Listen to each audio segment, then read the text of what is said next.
Isang napakatinding awakening at tunay na Hanord 1 moment ang masasaksihan ninyo ngayon, dahil lumabas na ang full chapter 11 ng JJK Modulo. Isang chapter na pa ng matitinding eksena, mga tagpong siguradong gugulat at wiwindang sa buong JJK community. And without further ado, let's go! Ang pamagat ng chapter natin ngayon ay rapid progress. At agad itong nagsimula sa isang matinding eksena. Si Mahoraga, na sinalakay ng halos hindi mahadjap na galaw ni Deborah, na ngayon ay gumagalaw na sa sublight speed. Sa isang iglap, naputol ang isang kamay ni Mahoraga.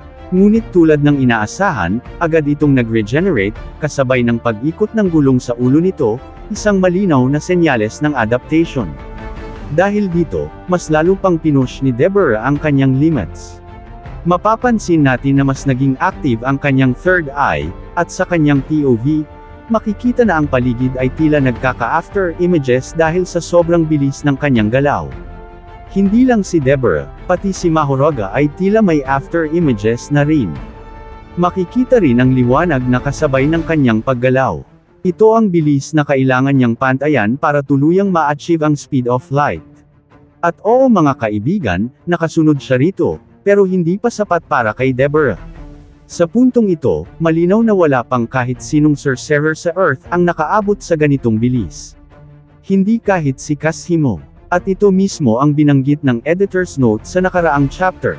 Habang gumagalaw si Deborah, nagkakaroon ng malawakang destruction, mga gusali ang nadudurog sa dinaraanan niya. Pero sa kabila nito, hindi pa rin siya satisfied. Ayon kay Deborah, kailangan pa niyang itulak ang sarili niya, dahil ang gusto niya ay hindi lang makasabay, kundi mahabol at mapantayan mismo ang speed of light. Kaya tumalon siya, at habang iniaangat niya ang kanyang paa para sa isang sipa, nararamdaman niya ang matinding init at bigat. Ipinaliwanag dito na habang papalapit ka sa speed of light, ang hangin ay hindi na kumikilos bilang fluid, kundi nagiging parang solid. Ibig sabihin, bawat galaw ni Deborah ay para bang binabasag niya ang solid na pader ng hangin. Pero sa kanyang isipan, wala siyang pakialam sa sakit o bigat. Ang mahalaga, maabot ang limitasyon ng liwanag. At sa susunod na panel, makikita natin na binutis ni Deborah ang solid air wall, at pinakawalan ang isang napakalakas na sipa kay Mahoraga. Sinabi pa niya na makakatayo siya kasama ng mga tunay na warriors. Sa labas ng eksena, tila walang nangyari, dahil sa sobrang bilis ng galaw niya. Ngunit ilang sandali lang ang lumipas. Boom! Isang napakalaking pagsabog ang yumanig sa paligid. Wasak ang buong building at mga kalapit na lugar, dulot ng isang sipa lamang ni Deborah.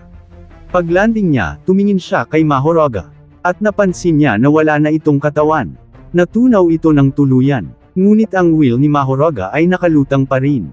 At unti-unti, nagre-regenerate muli ang buong katawan nito. Bakit pa rin nakapag-adapt si Mahoraga kahit bagong klase ang atake ni Deborah?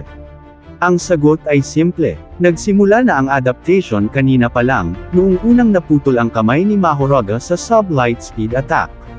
Noong umikot ang gulong, doon pa lang ay nag-adapt na siya sa physical attacks ni Deborah na halos kapantay ng speed of light. Dito na-realize ni Deborah na mas mabilis mag-adapt si Mahoraga sa brute force attacks, kumpara sa complex curse techniques. Isang ikot lang ng gulong, adapted na agad. Nakakainis, sabi ni Deborah sa kanyang isipan. Ngunit kasabay ng inis, may kakaibang emosyon siyang naramdaman. Katuwaan. Sa unang pagkakataon, na-enjoy niya ang pakikipaglaban. Ngumiti si Deborah, at muling naghanda. Sa sumunod na eksena, ipinakita ang laban nila bilang isang sayaw. Isang simbolikong panel kung saan tila ginagabayan ni Mahoraga si Deborah. Tinuturuan siya ng tamang galaw. Nakakatawa man tingnan sa unang tingin, pero malinaw ang mensahe.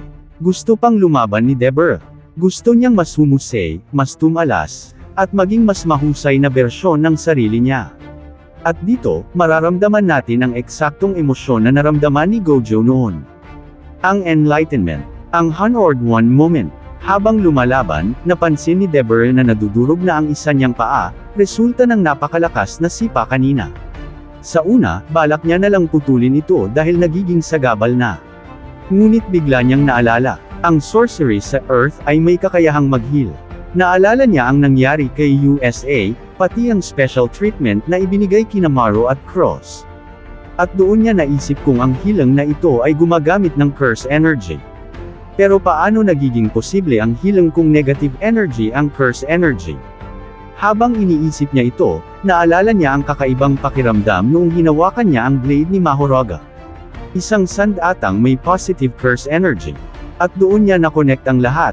Kung ang negative energy ay pwedeng i-invert, pwede itong maging positive. Sa gitna ng laban, mid-fight, na-unlock ni Deborah ang reverse curse technique. At sa isang iglap, gumaling ang kanyang paa.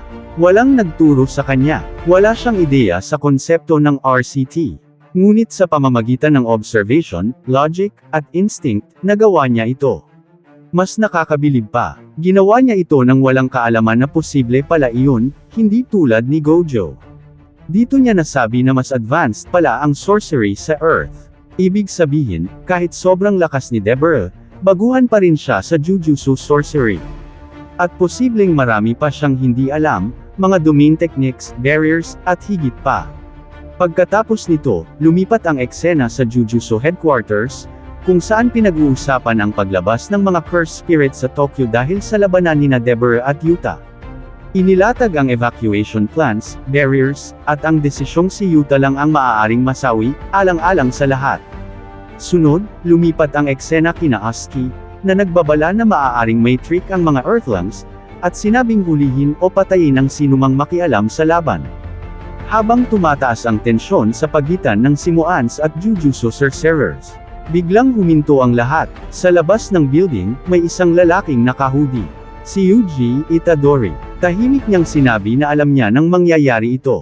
Kasabay nito, nakahanda na ang Convergence, isang concentrated blood technique.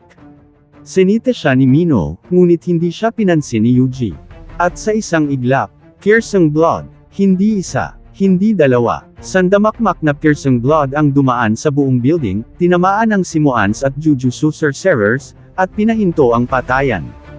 Isang atake lang, napigil ang dalawang panig. Napasabi si Yuji na napasobra ata siya.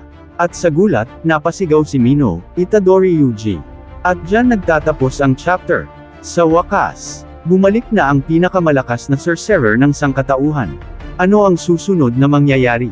Yuji vs Deborah vs Mahoraga. O may mas malalim pang plano si Yuji? Malalaman natin yan sa susunod na chapter. Mga Lods, kung nagustuhan ninyo ang video, like, comment, follow, at subscribe na rin para sa mas marami pang ganitong content. Kung nagustuhan mo ang mga video na ito ka-T-Recap, don't forget to leave a like and subscribe, at i-hit mo na rin ang notification bell para updated ka sa mga bago pa natin mga video. Salamat at maasim na araw!